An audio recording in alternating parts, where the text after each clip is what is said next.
Ontem foi o dia do expedicionário, das tropas brasileiras que combateram na Segunda Guerra Mundial. E quando eu era criança, eu lembro que nos desfiles de 5 e de 7 de setembro, um dos últimos carros mais homenageados, mais aplaudidos que passavam na rua, naqueles desfiles assim, sabe? E eu falo 5 e 7 de setembro porque na minha cidade nós tínhamos o desfile dia 5 e no dia 7. Dia 5 de setembro em razão do aniversário da cidade e dia 7 de setembro o desfile nacional.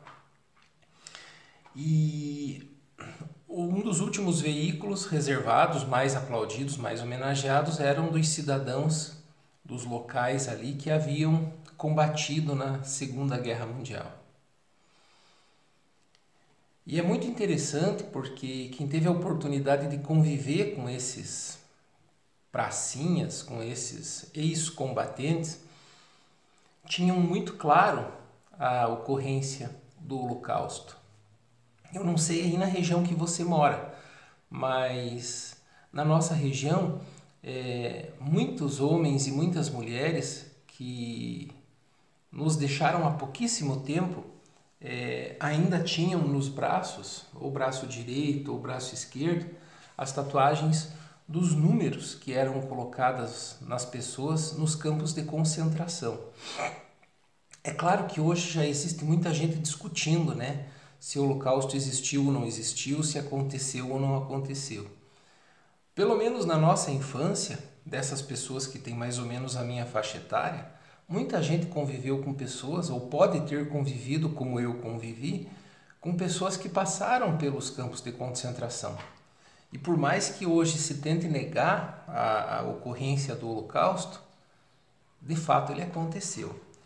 E paralelamente a isso, ou coincidentemente, ontem a Fernanda assistiu aquele filme, já havia lido o livro, do tal do Diário da Anne Frank. E é uma coisa engraçada, porque parece que o filme mostra que muito antes, né, da criação oficial dos guetos, seja na Holanda ou em outros países da Europa, diferente da Alemanha, parece que os judeus já tinham que andar com a roupa, com a estrela de Davi estampada, porque eles não poderiam fazer o uso dos mesmos equipamentos e serviços que o restante da população fazia uso. Então já havia uma doutrinação naquele período para manter a população judaica afastada, até a criação dos guetos e o desfecho que todo mundo conhece. Agora, nos dias de hoje, uma coisa que está me preocupando muito é o seguinte, né? Quantos grupos, embora não étnicos mais, a gente tem mantido afastado da nossa convivência. E eu acho que esse ano é um ano decisivo para a gente pensar isso, né? Veja dentro da tua igreja, por exemplo, de uma população de quase 60% de pessoas pretas, quase 60%. Quantos são pretos e pardos? Se você faz faculdade particular ou pública porque na pública é mais difícil de passar, de 100% dos alunos, será que 60% são pretos e pardos? Né? Na chefia dos serviços públicos, será que 60% são pretas, pretos e pardos? Não. Né? Então, mesmo nós tendo a maioria da população preta, aonde é? Né? Para onde? Para que espaço? Qual é o espaço que a comunidade, que a população brasileira, que a sociedade brasileira reservou para a população preta? Né? São os morros, são as comunidades. E aí, quando se fala em cota, muita gente fica muito preocupada, fica muito incomodada. Quando se fala em financiamento estudantil, que esse último presidente acabou e eliminou, muita gente fica preocupada. E a gente não fala só da população preta e parda, né? Onde estão os travestis? A população trans? Ele frequenta os bancos escolares? está dentro da tua universidade, a universidade em que você trabalha como professor ou como professor, né? Essa repartição pública na qual você trabalha, esse tribunal de justiça, aonde está a população transgênero? Será que não existe? Onde é que a população LGBT está? Será que para a população transgênero e LGBT só está reservada à noite? E os trabalhos relacionados ao sexo? Por que eles não podem transitar por todos os espaços? Tá? Então é importante a gente pensar, né? Onde está a população LGBT? Aonde está a população negra? Aonde está a população pobre? Porque durante um tempo a população pobre pôde sim frequentar o aeroporto. Durante um tempo a população pobre pôde sim frequentar os bancos da universidade. E provavelmente esse tempo tenha ficado para trás, ele não volte. E eu falo isso por uma preocupação minha. Eu tenho um dos meus filhos, já está quase em idade universitária, e eu vou fazer o quê? Né? Simplesmente, sem financiamento estudantil, provavelmente ele não possa continuar estudando. Então eu acho que essa data ela é bem propícia, ela é bem importante para a gente pensar, né, o que a gente quer para 2018. A gente quer continuar separando os guetos, né? Gays e transgêneros num canto, que não circule, que não venha me incomodar, que não tenha visibilidade. Negros, pobres, mulheres. Né? Vamos continuar segmentando a nossa sociedade. Coloca o povo lá no gueto, coloca o povo lá na comunidade, bem afastado, onde não entra serviço público, né? Onde não entra nenhum equipamento público, onde a porta do sujeito tem que ficar aberta para que quem realmente domina o serviço público na região possa transitar e se proteger dentro da casa do próprio sujeito. Tá? É incrível, né? É incrível como a gente naturalizou tudo isso aí, né? A gente naturalizou, deixa eles lá que a gente fica aqui no nosso conforto. É isso que a gente quer? E se a gente pudesse? O que a gente faria com essa população? Daria cabo?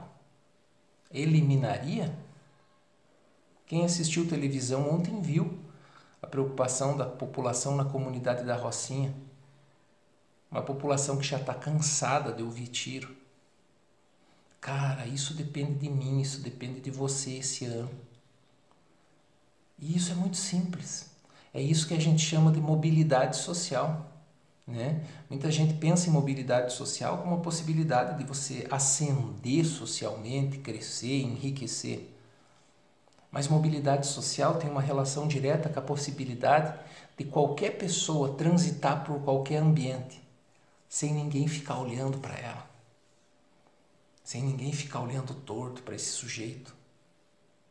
Não por respeito, mas por saber que ali é o lugar dela também. Vamos falar de um outro grupo? Onde estão os cadeirantes? Exatamente. Com quantos cadeirantes você trabalha? Com quantas pessoas com problemas crônicos, eventualmente de saúde, você trabalha? Com quantas pessoas com questões de saúde mental você tem a oportunidade de dividir a convivência do teu dia a dia? Pouquíssimas, né? Porque para essa população, nem as ruas permitem o acesso. Essas pessoas não conseguem se mexer, transitar nem nas ruas. Veja na tua cidade, tem calçada?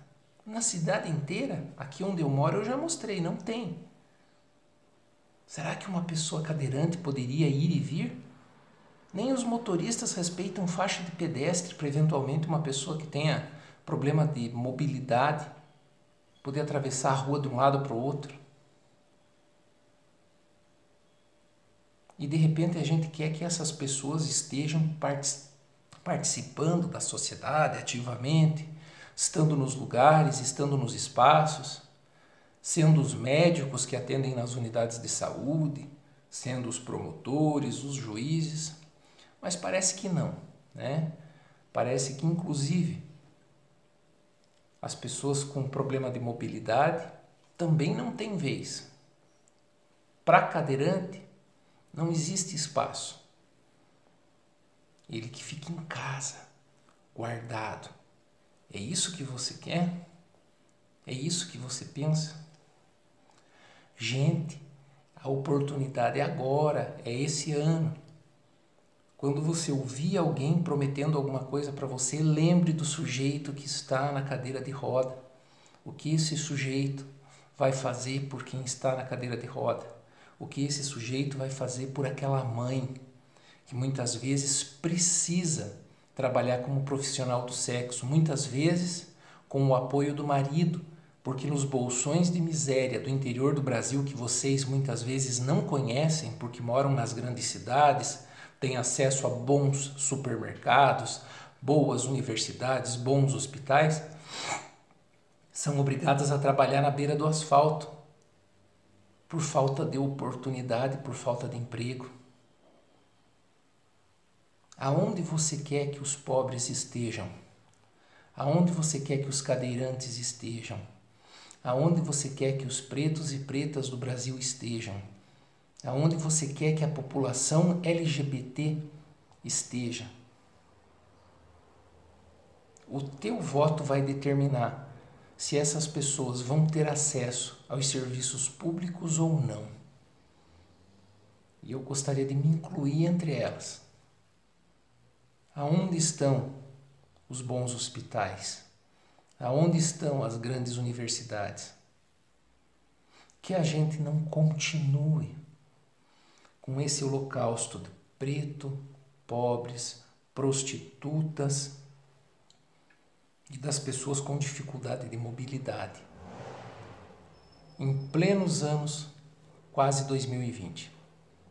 Tamo junto, um abraço. Tchau, tchau.